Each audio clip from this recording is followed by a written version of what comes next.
talking to you. What's over there? Oh, are we translating side by side or Yes. simultaneous? Side by side.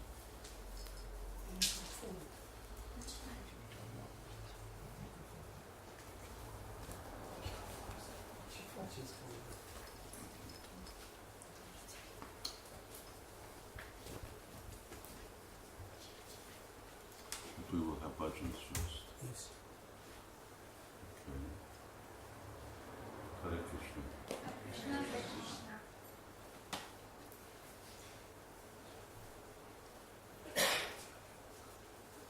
This is okay. We're singing, I guess. All right. Shall we just start? Sivarama este oaspetele nostru pentru 3 zile. Este și GPC pe țara noastră, așa încât este cel mai important oaspete pe care îl avem anul acesta. Hare Krishna. I got the GDC part.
Hare Hare.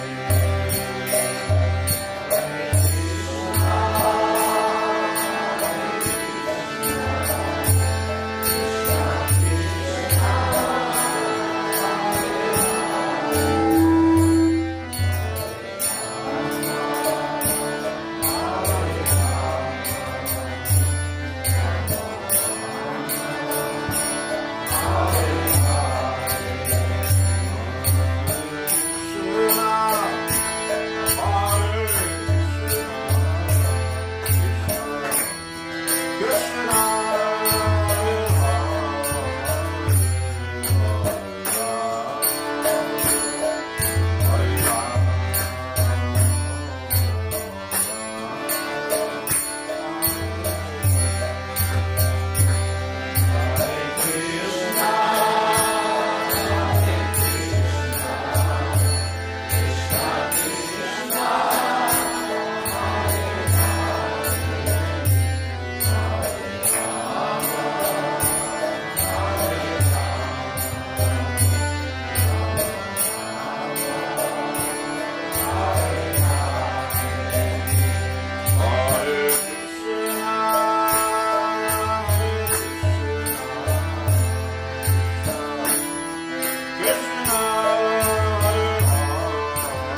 Asta ultimul verset, să am trecută când ar fi.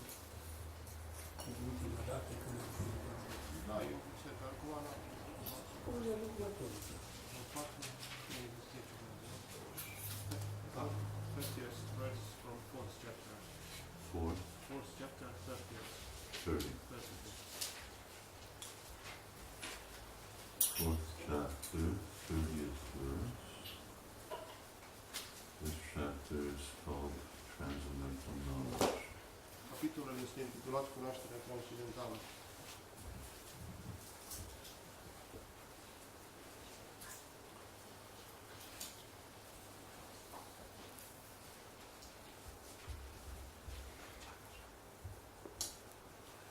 Om Jnanandasya Jnananjana Shalakaya Chakshurumilitam Yena Tasmai Shri Jai Shri Krishna Chaitanya Prabhu Nityananda Shri Advaita Gadadhara Shivasari Gaura Bhaktivinoda Hare Krishna Krishna Krishna Hare Hare Hare Rama Rama Rama Hare Hare.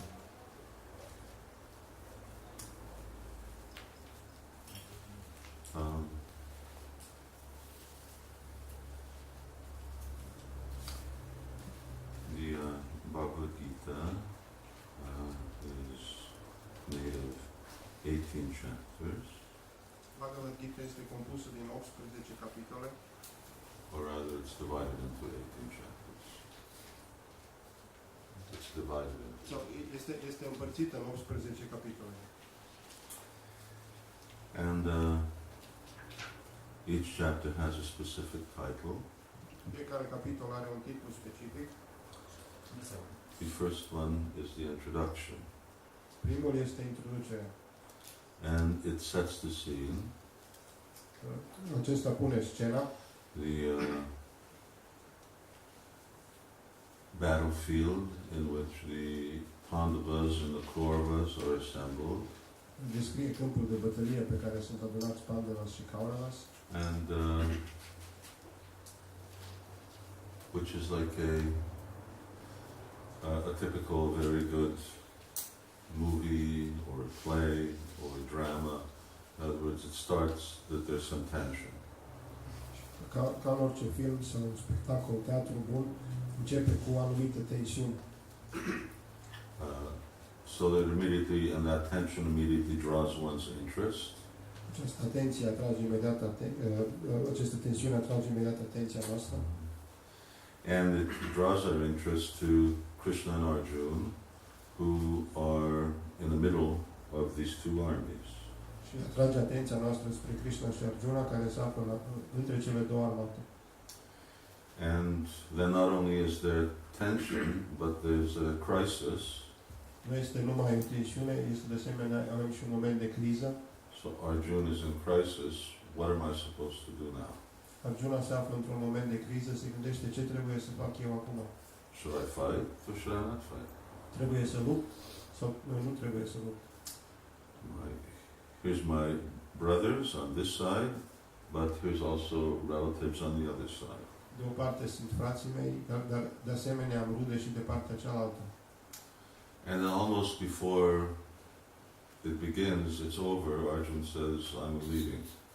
Și înainte de a începe bătălia, Arjuna spune, eu cred că voi pleca.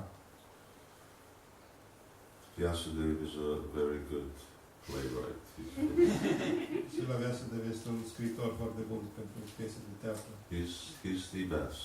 El este cel mai bun. He's the original kavi, adikavi. El este originalul, adică Kavi means poet, author, writer. Kavi înseamnă poet, autor, scriitor. And not only in the structure of the things that he writes, but also in the language. It's superlative. Nu numai în structura scrierilor sale, ci de asemenea limbajul care folosește este superlativ. And it's one of the Vyasadev's seniority as a philosopher, as a poet, as a dramatist, is something that Srila Prabhupada uses often. Senioritatea lui Srila ca și dramaturg, ca și filozof, ca și scriitor este folosită de către Srila Prabhupada des. Against people who say that the Vedas are just mythology. Împotriva persoanelor care spun că Vedele sunt doar o mitologie. And it's a very sound and very simple argument. Este un argument foarte puternic și foarte simplu. The Prabhupada said, do you think a very serious person like Vyasadeva is going to waste his time writing stories? Vă credeți că o persoană atât de serioasă și de valoroasă cum este Vyasadeva își pierde timpul scriind povești? It's like saying Shakespeare is writing nursery rhymes, or Și cum îi spune Shakespeare scrie poezii pentru grădiniță. or famous Romanian. Sau un scriitor român faimos. No, they have better things to do. Nu, ei au lucruri mai bune de făcut.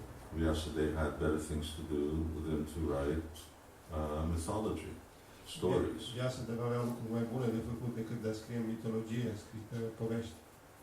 Especially when he writes himself in Srimad Bhagavatam how he's personally in a crisis as to actually writing literature that fully satisfies everybody. În Srimad Bhagavatam este descris cum el însuși este în criză, dorește să scrie literatură care să satisfacă complet pe toată lumea. Anyway, then the second chapter is summarizing the Gita. Al doilea capitol este un sumar al Bhagavad Gita. And once again, this is the teaching method. Din nou, aceasta este metoda de predare, de a învăța. You tell them what you're going to do. You tell them what you're going to tell them. Le spui la început celor care ascultă ceea ce urmează să audă. Then you tell them. Apoi le spui. And then you tell them what you told them. Apoi, la sfârșit, le spui ce le-ai spus. Is that the way you do it? În acest fel, faceți. So there's a summary at the beginning. The 18th chapter is another summary.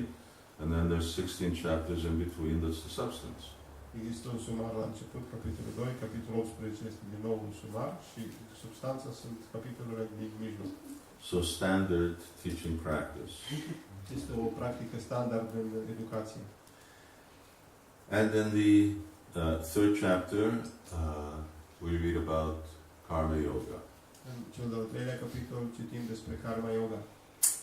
Although Krishna already mentions buddhi yoga in the second chapter.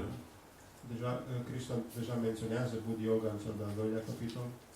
Here now, the process of connecting ourselves with the Supreme through our day-to-day life is being emphasized.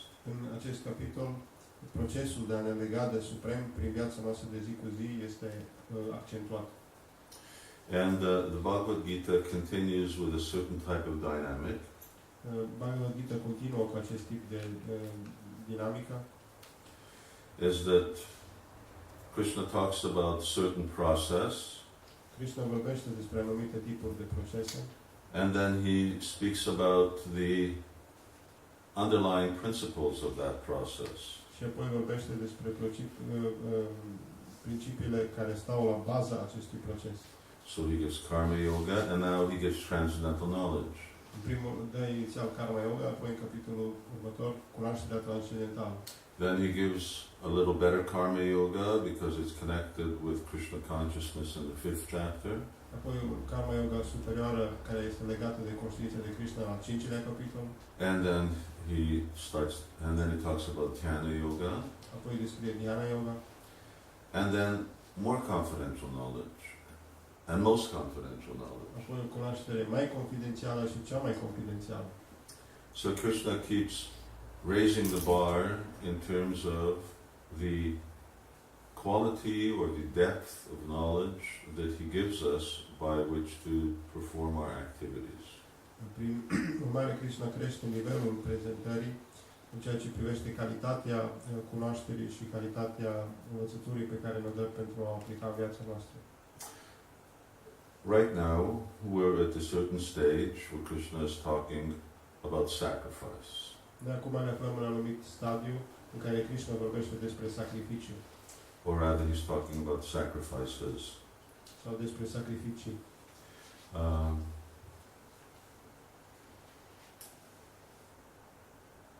Earlier, it was already mentioned that yagyartat karmanonyatya lokoyam karma bandhanaha.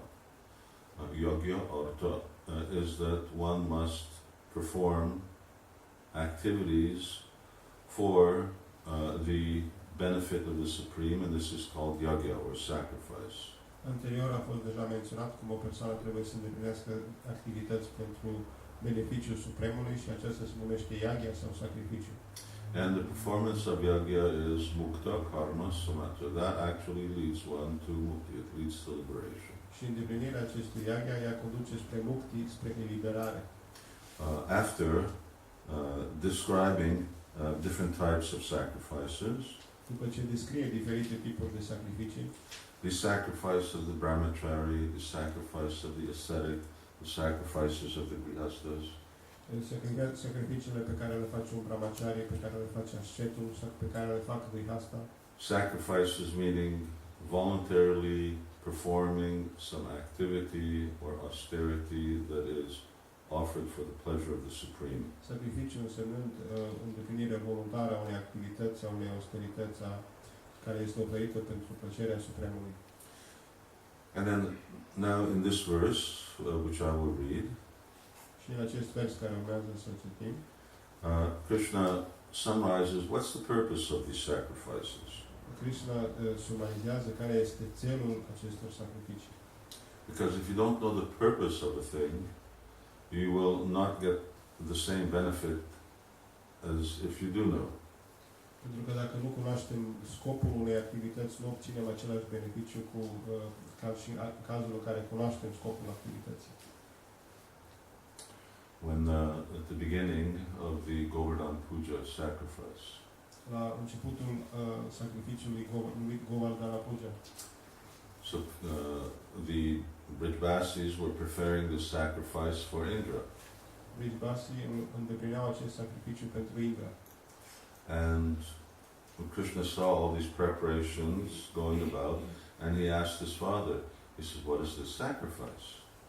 Krishna a văzut toate aceste pregătiri care se îndeplinesc și l-a întrebat pe tatăl său care este sacrificiul. He says, why are we performing it? Who are we going to please by it? What's its purpose? De ce îl îndeplinim? Pe cine îl vom mulțumi prin acest sacrificiu? Care este țelul său? And Nanda Maharaj, Krishna was very young. He was only 7 years old. Krishna era foarte tânăr, avea doar 7 ani. So Nanda Maharaj, like you speak to a 7-year-old, he just wanted to say a few things in order to have him move on. Așa când vorbești cu un copil de 7 ani, Nanda Maharaj a vrut să spună câteva lucruri ca să poți să continue cu treaba care o avea. Because the Brijbasis, they had come to the place of the yogic brahmanas. Pentru că Vribasii ei veniseră toți, se adunaseră la locul unde locuiau acești brahmani care îndeplineau sacrificiul. And the cowherd boys, they were just taking the calves back to Vrindavan. Și păstorii ei duceau vacile înapoi în Vrindavan. So they just happened to meet. Și pur și simplu s-au întâlnit acolo. So Nanda Maharaj said, no, this is a custom, it's a tradition that we're going to do. We're doing it every year, we're going to do it this year. And Hare Krishna, you can just go on. Și Nanda Maharaj, asta e un obicei, o tradiție care o facem în fiecare an, o să facem și anul ăsta și mergem mai departe. So then Krishna said, why aren't you telling me what this is all about? De ce nu vrei să-mi explici despre ce e vorba? So he says that if we're performing this sacrifice for some benefit, Dacă noi îndeplinim acest sacrificiu pentru a and I don't know what the purpose is, și nu știu care e țelul, then I won't get the full benefit of the sacrifice. atunci nu voi obține beneficiul complet din acest sacrificiu. So here then Krishna gives an argument to Nanda Maharaj. He says when an activity is not performed in full knowledge, one does not get the full benefit. Că dacă o anumită activitate nu este îndeplinită de plină cunoaștere, o persoană nu va obține beneficiul de plin. So one should always know why one is doing something, because the clearer the purpose of one's activity, then the more the benefit. De aceea trebuie să știm foarte bine de ce îndeplinim o anumită activitate, cu cât e mai clar scopul, cu atât mai bun e mare beneficiu. One very simple reason for that increased benefit is because we're focused in what we're doing and we know what is to be accepted and what is to be rejected. Un beneficiu în acest fel de a îndeplini prin cunoaștere este că suntem focalizați asupra ceea ce facem și știm ce trebuie să acceptăm și ce trebuie să respingem. So here Krishna says, and I'll just read it, Sarve pyatya yogya vidha yogya kshapita kalmasha yogya shishtamrita rujo yanti brahma sanatanam. All these performers who know the meaning of sacrifice become cleansed of sinful reaction, and having tasted the nectar of the results of sacrifices, they advance towards the supreme eternal atmosphere.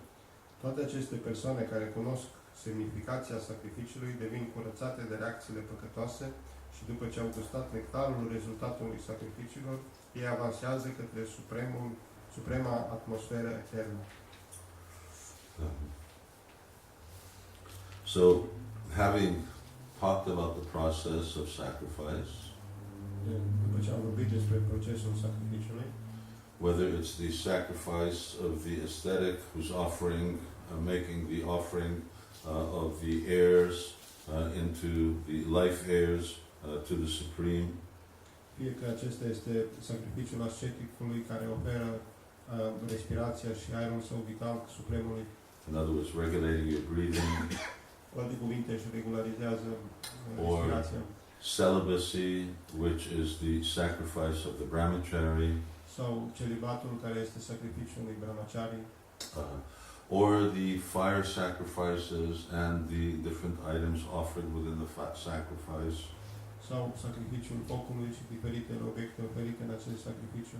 So he says, Sarve pi ete yogya vidha. He says, all of these performers who know the meaning of sacrifice. Toate aceste persoane care îndeplinesc și cunosc semnificația sacrificiului. So here Krishna is making a condition that people should know what the meaning of sacrifice is. Aici Krishna pune o condiție, o persoană trebuie să cunoască care este semnificația. He says they become cleansed of sinful reaction. Krishna spune, ei devin curățați de reacțiile păcătoase. Okay, so one purpose of sacrifice is to be cleansed of sinful reaction. Un scop al sacrificiului este de a fi curățat de reacțiile păcatelor. In this life, in who knows how many other lives, we've performed many sinful activities. În această viață și cine știe câte multe altele, ne-am îndeplinit multe activități păcătoase.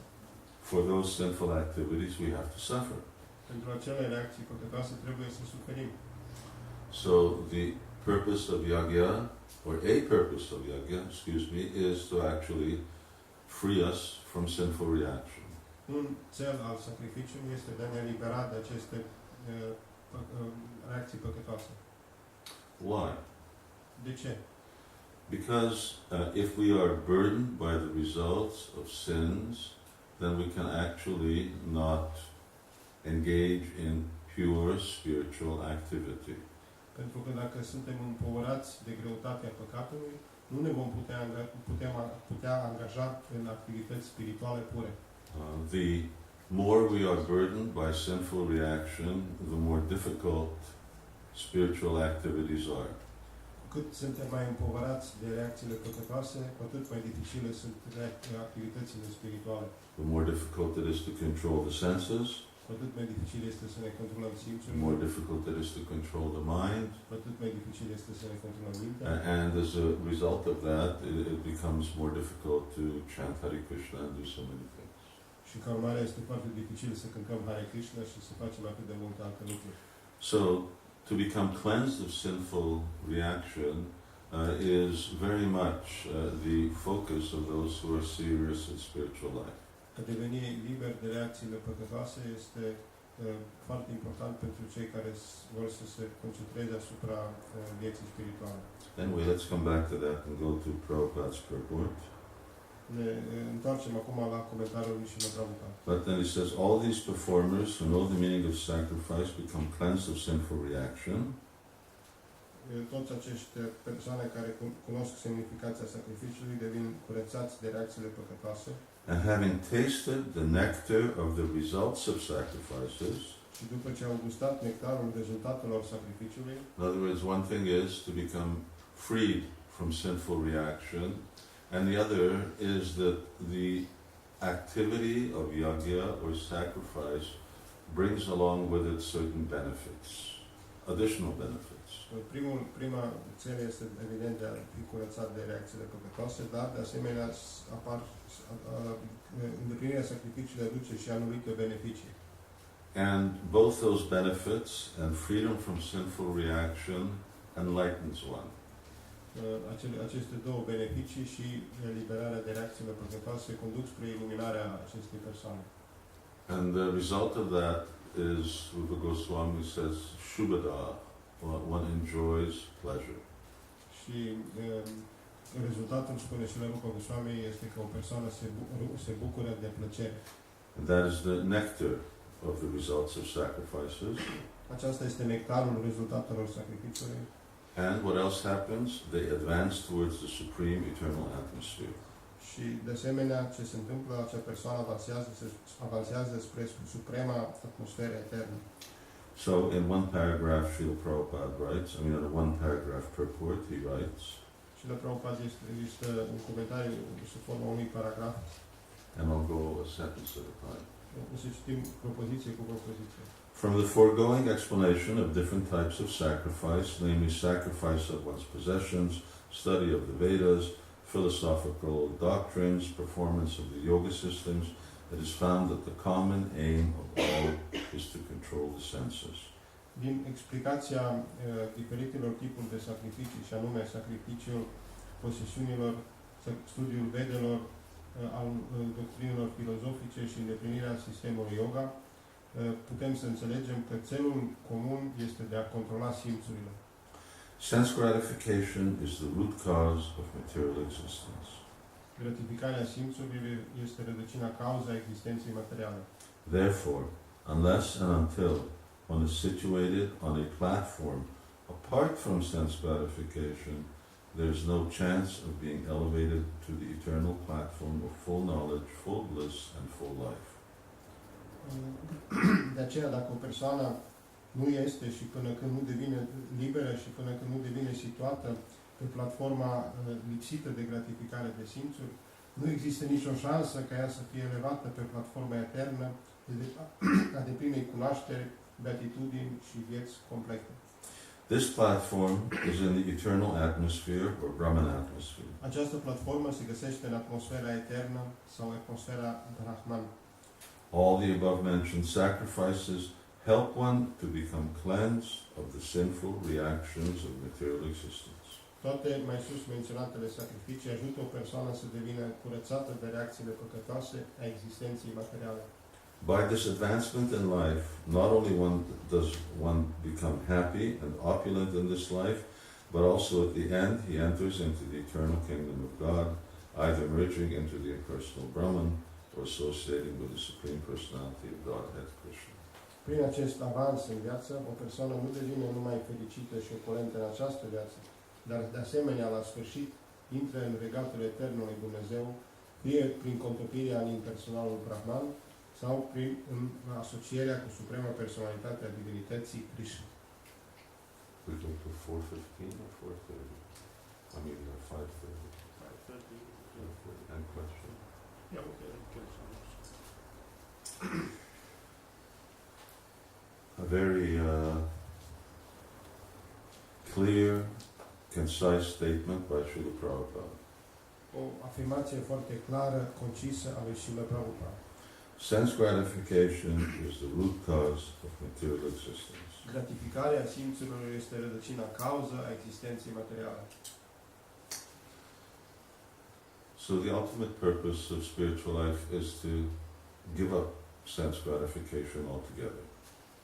Țelul vieții spirituale este de a renunța complet la gratificarea simțurilor. But that's something that cannot be done in one step.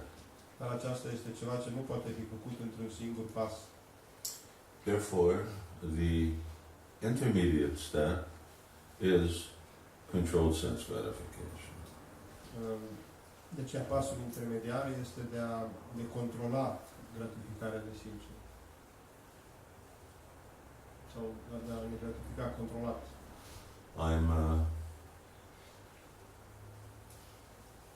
I was just finished reading Prabhupada Lilamrita. Am citit de curând și la Prabhupada Lilamrita. I read it many times. Am citit de multe ori. About 25 times. 25 de ori. Just keep reading it. When I finish, I'll start again. Citesc continuu, când termin, o încep de la început. And quite late on in 1977, Srila Prabhupada is lying on his bed. Foarte târziu, în viața sa, în 1977, și la Prabhupada este întins pe patul său. And of course he can't eat anymore. El nu mai poate să mănânce. So he says, Prabhupada says, I've given up sleeping. Am renunțat la somn. I've given up mating and defending. Am renunțat la apărare și la împerechiere. He says, now I can't eat. Acum nu mai pot nici să mănânc. And Prabhupada says, I guess I must be liberated. Înseamnă că sunt eliberat.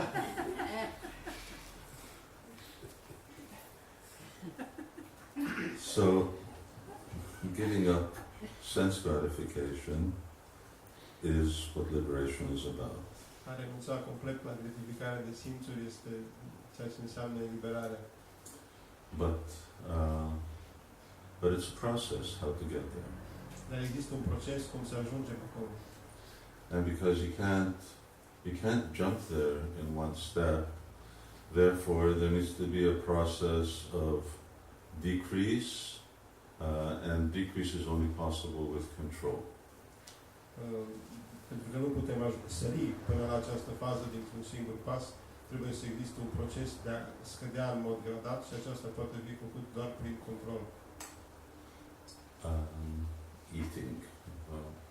Raghunath Das Goswami, he just decreased his eating practically to nothing. Raghunath Das Goswami, de exemplu, și-a redus mâncatul în mod gradat până la aproape nimic. Every alternate day he would eat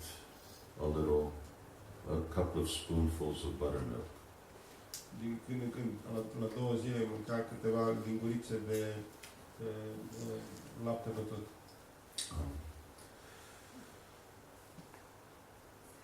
And that's, of course, that's not the standard that we need to achieve. Nu acesta este standardul care trebuie să-l atingem. But certainly we need to start by recognizing that one can't eat anything and everything. Dar în prima fază, cel puțin, trebuie să recunoaștem că nu putem mânca absolut orice. As Prabhupada said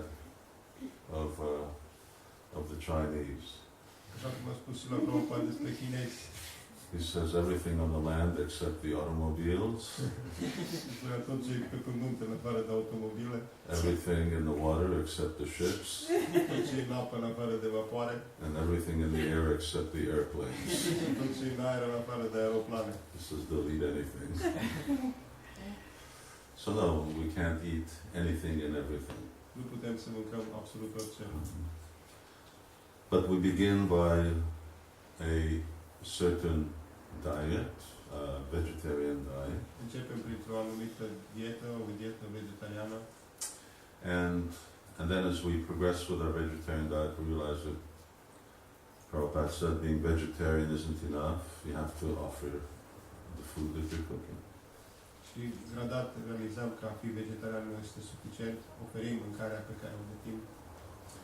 And then there's two types of prasadam, Și apoi există două tipuri de prasadam. or maybe there's two types of food that you offer. Then it's a question of which one is prasadam. Și există două tipuri de mâncăruri pe care le oferim atunci. Întrebarea este care dintre ele va deveni prasadam.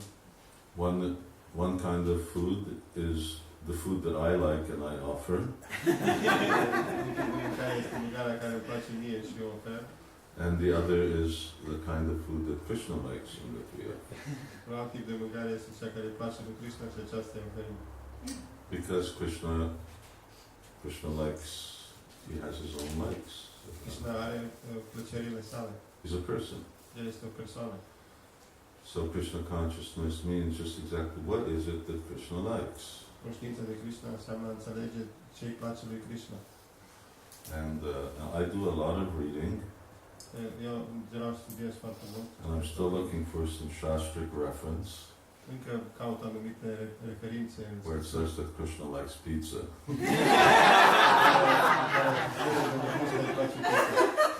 I haven't found it yet. Încă nu am găsit-o. It's a problem. I have Este to o problemă. admit. Trebuie să recunosc. But it does say all the things that he likes. Dar descrie multe lucruri care îi plac lui Krishna. And Srila Prabhupada would also, he would sort of turn away from things that aren't, that weren't really traditional or that weren't in Krishna's cuisine. Și Prabhupada nu prea plăceau lucrurile care nu erau foarte tradiționale, care nu erau în bucătăria lui Krishna. So it's control again. Well, I'll learn to like what Krishna likes. Din nou este ceva controlat. Voi învăța să-mi placă ceea ce îi place lui Krishna. Just like today for lunch we had karala, Așa cum astăzi la prânz am mâncat carne, which is bitter, bitter. Taste. Huh? No, yeah, bitter taste, but it's called bitter melon. Yes, thank you, bitter melon. And sometimes devotees initially they don't like that. Și astăzi am mâncat un castraveți amar tradițional, care uneori la devotați nu le place gustul amar. So then there's a question of, do I learn to like what Krishna likes? Și întrebarea este, trebuie învățăm atunci să ne placă ceea ce îi place lui Krishna.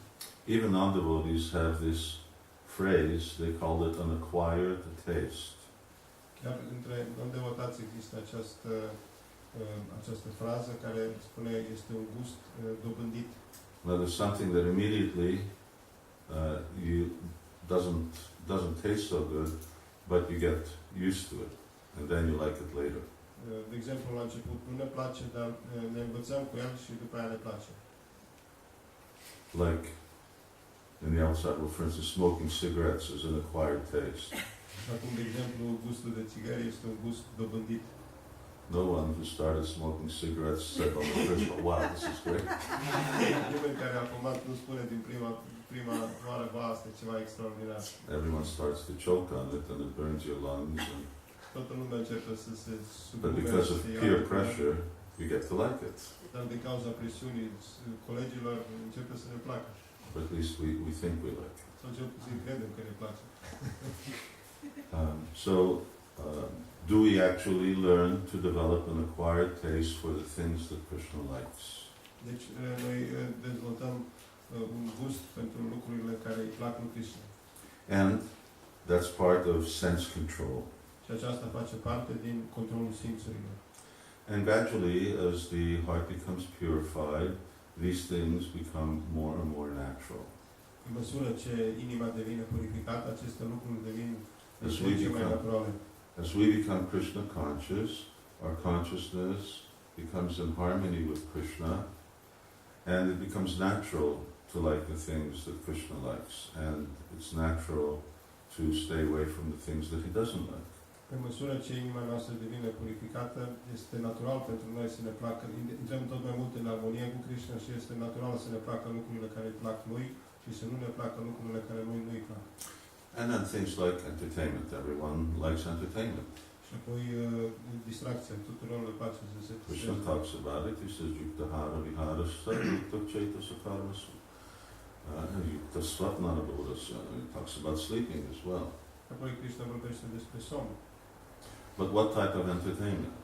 De ce fel de recreație sau distracție? We do entertainment that is glorifying Krishna. We're chant Hare Krishna, we dance, we see plays or dramas that remind us of Krishna. These things are Krishna conscious entertainment. Aceste tipuri de recreație în care cântăm și dansăm pentru plăcerea lui Krishna, ne uităm la anumite piese de teatru care ne aduc aminte de Krishna. Acestea sunt pe placul lui Krishna. Among so many other things that it is, reading Srimad Bhagavatam is also that. Printre multe alte lucruri, citirea lui Srimad Bhagavatam este de asemenea aceasta. Sometimes it's also an acquired taste. De asemenea, uneori aceasta poate să fie un gust dobândit.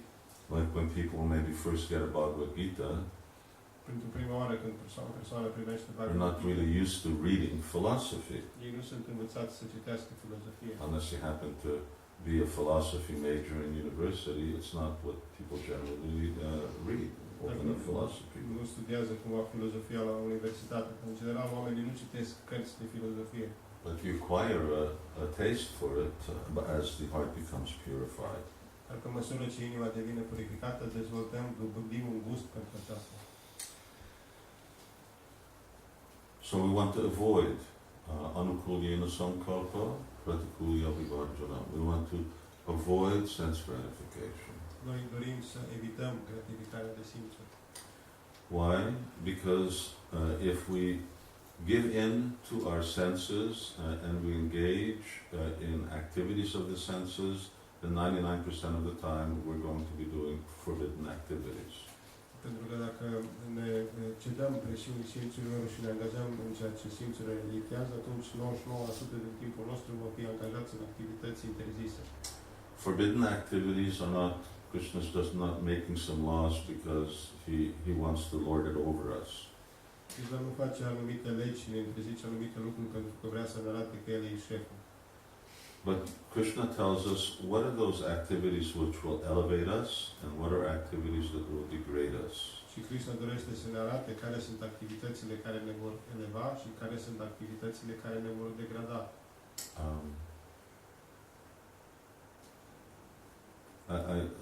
I sometimes give the example, for instance, I'm sure you've done it when you were young, is if someone just poured a cement sidewalk. Dau acest exemplu uneori că, cu siguranță, când ați fost mai tineri, ați văzut și dumneavoastră, când cineva tocmai a turnat ciment pe un trotuar. And if the cement sidewalk is still wet, what do you do? Dacă este încă moale cimentul, ce faceți? Huh? You step in it. Calci în el, bineînțeles. Why? Because when it dries, you come back and you see your footprint. De ce? Pentru că atunci când se uscă, o să vii și o să vezi mai târziu, uite, ăsta e cumva pasul din meu. So, but sense gratification is like that. Gratificarea de simțuri este ceva similar. It's not just, oh, I've done something wrong and then life just goes on. Nu că am făcut ceva greșit și viața continuă. It's like putting your foot into sort of the wet cement of your heart, Este ca și cum am pune piciorul în cimentul umed din inima noastră and that dries. și când aceasta se usucă And when it dries, that footprint is there. și când se întărește, urma acelui pas este acolo. And the footprint of that sense gratification then becomes a bad habit. It's there. Apoi rezultatul acelei gratificări devine un obicei prost, rămâne acolo. And when you have your footprint in the cement, you can't just erase it or smooth it away. It's there. Când urma pasului în ciment, nu mai poți să-l ștergi sau să te faci că nu mai e acolo, e acolo. So it takes a lot to get rid of the result of that activity. E nevoie de un mare efort de a scăpa de rezultatul acelei activități. It disturbs the mind. Disturbă și deranjează mintea. It becomes a habit, or it's the source of a habit that becomes very difficult to get rid of. Devine un obicei și sursa unui obicei de care e foarte greu să ne scăpăm. And it becomes a precedent. Devine un precedent. It weakens one for actually performing more activities of sense Ca să gratification. slăbește acea persoană și care se va angaja tot mai mult în gratificarea de simțuri. So that's why Prabhupada said sense gratification is the root cause of material existence. De aceea și la Prabhupada spune gratificarea de simțuri este rădăcina cauza existenței materiale. It is called pratikul. It is unfavorable for spiritual life, Aceasta se spune că este nefavorabil pentru viața spirituală, for liberation. pentru eliberare. And therefore yajna is always connected with decreasing and giving up sense gratification. De aceea yoga este totdeauna conectată cu scăderea gratificării de simțuri. For us, let us just conclude, and then if anyone has any questions. Să tragem o concluzie și în final, dacă are cineva întrebări. We also perform different types of yagas. Noi de asemenea îndeplinim diferite tipuri de yoga. But the essence of all of our sacrifices is yagya sankirtana prayer, is to chant Hare Krishna. Esența tuturor sacrificiilor este de a cânta Hare Krishna. So yagya sankirtana prayer. Prayer means almost completely. In other words, this is practically the main thing that we do. Prayer înseamnă că aproape complet acesta este cel mai important lucru care îl facem. Vijanti sumita. Those who are intelligent recognize that they need to base their life around chanting Hare Krishna. Cei care sunt inteligenți înțeleg că trebuie să-și centreze viața asupra cântării Hare Krishna. And prayer means, and then there are other regulated activities that one should perform, like worshipping the deity. Și apoi există alte activități regulate pe care o persoană trebuie să îndeplinească, cum e adorarea deității. Controlling one's eating, controlling one's sleeping, the type of recreation one performs, and so on. Controlul mâncatului, dormitului, diferite regulamente pe care le urmăm și așa mai departe. And then the activity of chanting Hare Krishna cleanses one of sinful reaction. Și apoi activitatea pe care cântarea Hare Krishna curăță o persoană de reacțiile păcătoase. Anandam Bharivadanam allows one to taste nectar. Îi permite acelei persoane să guste un nectar. Parambhajayate Shri Krishna Sankirtanam, and one advances towards the supreme eternal atmosphere. Și acea persoană avansează apoi spre suprema atmosferă spirituală. Or rather one goes back home, back to Godhead. Sau cu alte cuvinte, acea persoană se întoarce acasă înapoi la divinitate. How to perform sacrifice is also a real science. Cum să îndeplinim sacrificiul este de asemenea o mare știință. Just like I'm sure you've all seen the fire sacrifice. Așa cum toți sunt convinși, ați văzut sacrificii ale focului. So there's a basic procedure for that. Există o procedură de bază pentru aceasta. In the same way there is a procedure for chanting Hare Krishna also. Similar există un procedeu în care trebuie cântat și Hare Krishna. In one sense, just repeating the mantra will do. Într-un sens, doar repetarea mantrei este suficient. But as one becomes more serious and accomplished, he will be very attentive to other procedural requirements. Dar pe măsură ce o persoană avansează, el va fi foarte atent la anumite cerințe care sunt cerute în procedură.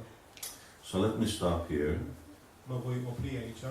and if you'd like to have any questions or comments, then we can do that for 10 minutes. Dacă aveți întrebări sau putem să mai continuăm timp de 10 minute. And then Arti, right? And then we'll have Arti. Și apoi va urma ceremonia arat. Thank you very much. Vă mulțumesc foarte mult. Hare Krishna. Anyone? Any guests? Or?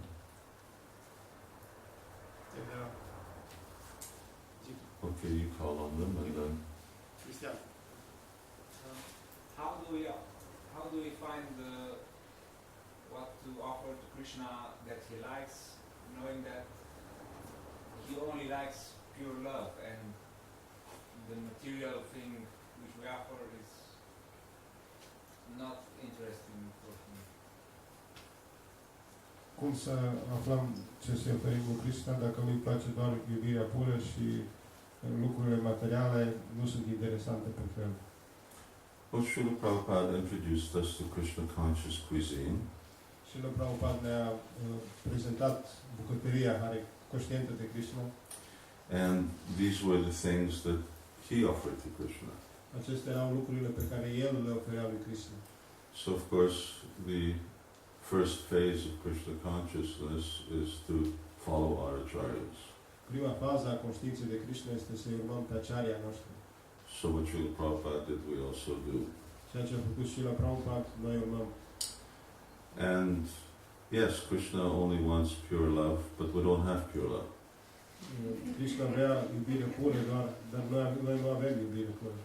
But the first step to pure love is doing what Krishna wants Dar primul pas spre iubirea pură este de a face ceea ce îi place lui Krishna. and doing what Krishna likes. Și de a face ce îi place. That's already a sign of affection. Acesta este deja un semn de afecțiune. Because the principle of love is pleasing the other person. Pentru că principiul iubirii mulțumește cealaltă persoană.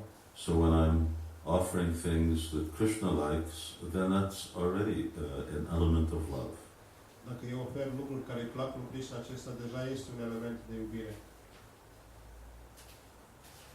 Okay? E în regulă?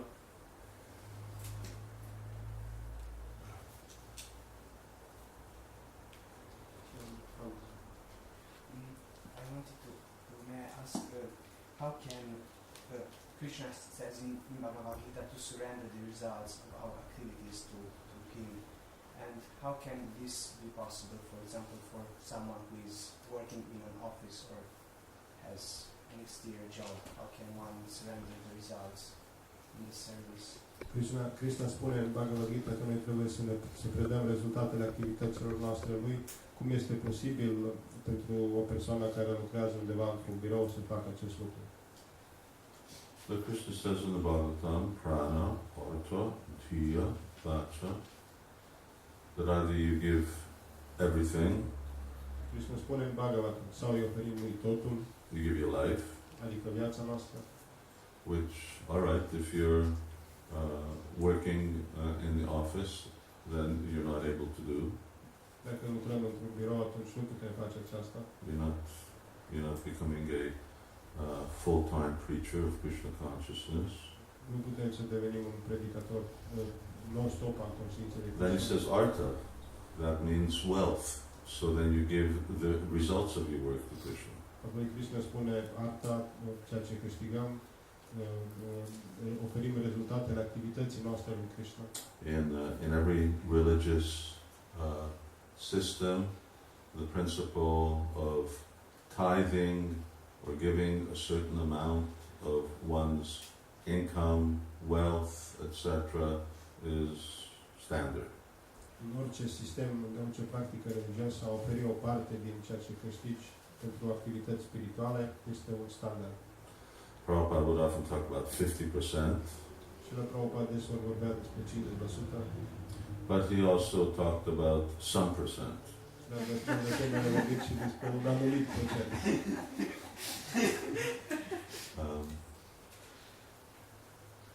But it really should be some percent that Krishna approves of.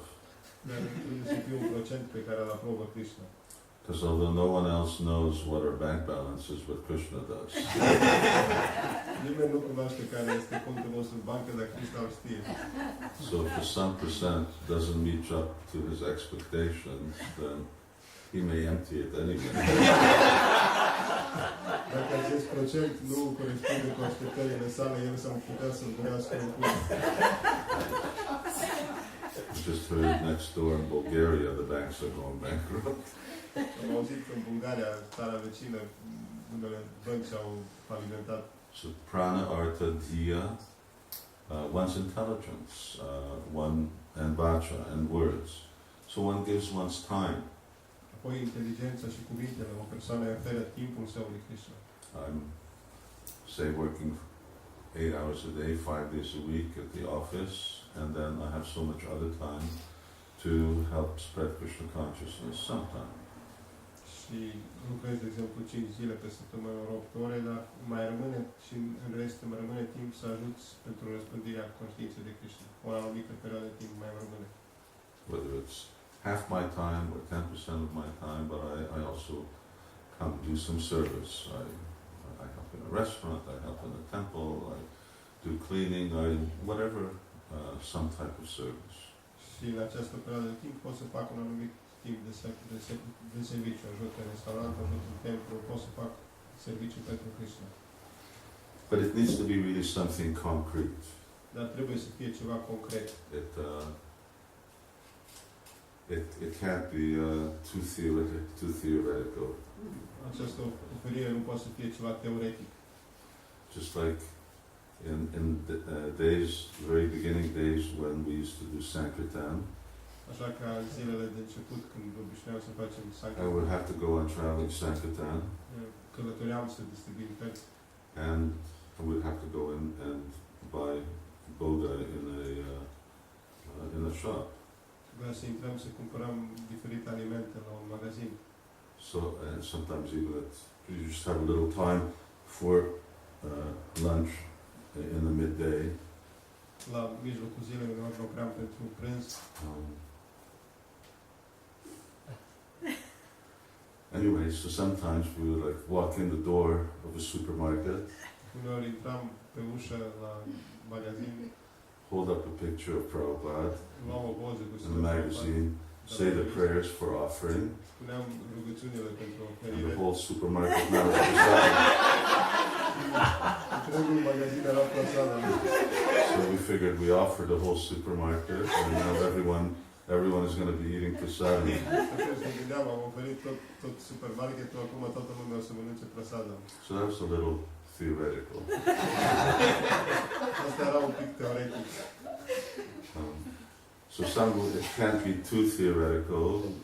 Sometimes I would think, yes, if I just think of Krishna, then everything that I do, then that becomes an offering to Krishna.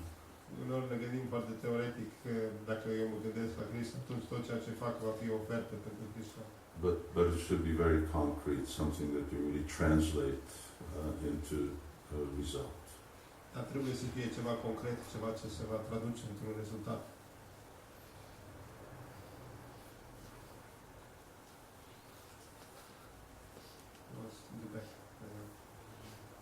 Am întâlnit destul de multe persoane care spun că e ok să iei orice, doar în anumite limite, să fie așa dozat. Ce am putea să le spunem să... În ce sens e orice? Să mănânci, orice consum să fie limitat, în anumite limite, dar orice este în regulă. Ce am putea să le spunem? So, he says he met some persons that many times he met persons who say that you can do anything, but you should do it controlled. That do anything, but it should be controlled in some limits. But you should not do excess in anything. What should we tell to these persons? Well, no, you can't do everything. Nu poți să faci chiar orice. And that's why in the 16th chapter, Krishna says, Pravritisha, Nivritisha, Janana, Suramashura. Asura or a demon is someone who doesn't know what's to be done and what's not to be done. Krishna în capitolul 16 din Bhagavad Gita spune că un demon este acela care nu știe ce trebuie să facă și ce nu trebuie să facă. So it's the things to be done that should be done in control, but there are things that shouldn't be done also.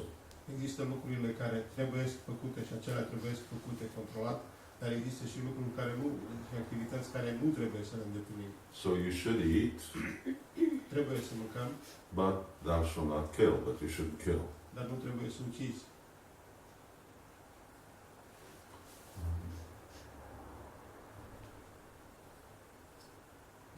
Okay, let me ask question. Ultima întrebare. I want to ask about the goal of becoming detached at the end of one's life from family members. But if those family members are like your parents or your husband or your children are Krishna's devotee, this is very hard. It's rather you become attached. So how can we become detached then? Întrebarea este că țelul vieții este să devenim detașat de tot, chiar și de membrii familiei, dar dacă membrii familiei, de exemplu, sunt devotați, atunci cum să devenim detașat de ei? Este tendința să devenim atașați. We shouldn't wait until the end of life to become detached from our family Nu members. trebuie să așteptăm până la sfârșitul vieții să Maybe devenim too late. detașați. S-ar putea să fie prea târziu. If it hasn't happened before, then it may not happen right at the end. Dacă nu s-a întâmplat până atunci, s-ar putea să nu se întâmple la sfârșit. And detachment means that as one becomes purified, then all types of ignorance are eradicated from the heart. Detașarea înseamnă că pe măsură ce o persoană devine purificată, toate tipurile de ignoranță sunt îndepărtate din inimă. So that someone is my child, my husband, my wife, is ignorance. Faptul că o persoană consideră că acesta este copilul meu, soțul meu, soția mea, aceasta este ignoranță. But the fact that this person is a devotee, that's knowledge. Faptul că această persoană este un devotat, asta este cunoaștere.